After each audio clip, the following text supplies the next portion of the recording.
আপুনি যিমানেই ডাঙৰ অট্টালিকা নবনাওক, আপুনি যিমানেই টকা নঘটক, আপুনি যিমানেই যি নকৰক, আপোনাৰ এই মনটো যদি বহল নহয়, কাৰোবাক যদি 10 টকা এটা দিবলৈ আপোনাৰ পৰা হাতৰ পৰা সৰকি পৰা নাই, নামঘৰৰ অনুষ্ঠানটোৰ বাবে যদি আপুনি 100 টকা এটাও দিব পৰা নাই, লাভ নাই।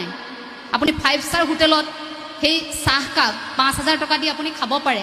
ৰাইজৰ সৈতে বহি কিন্তু আপুনি জিভাগ খিচিৰি খাব, ৰাইজৰ সৈতে বহি আপুনি একসিদ্ধ জিভাগ ল'ব, সেয়া তৃপ্তি আপোনাৰ 5 ষ্টাৰ হোটেলেও দিব নোৱাৰে। মই লিখি থৈ যাম ইয়াত, নোৱাৰে। ৰাইজৰ সৈতে একেলগে থকাৰ এটা আমেজ আছে।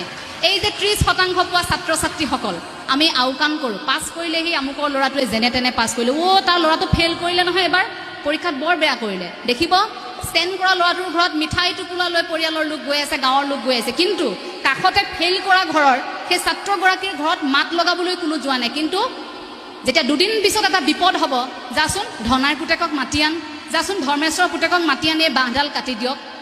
সেই ষ্টেণ্ড কৰি থকা ল'ৰাটো আমেৰিকাৰ পৰা আপোনাক উদ্ধাৰ কৰিবলৈ নাহে, মনত ৰাখিব।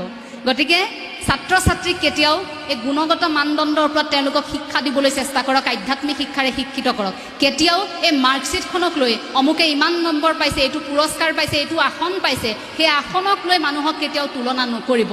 আপোনাৰ সন্তানে যিটো কৰিছে সেয়া আনে কৰিব নোৱাৰিবও পাৰে। গতিকে গাঁওখনত যে থাকে এই কলা সংস্কৃতি ধৰি ৰখা যিসকল লোক, সেইসকলে বৰ উচ্চ ডিগ্ৰীধাৰী নহ'ল বুলিয়ে আপুনি অনুষ্ঠানৰ পৰা আঁতৰাই নাৰাখিব। আপুনি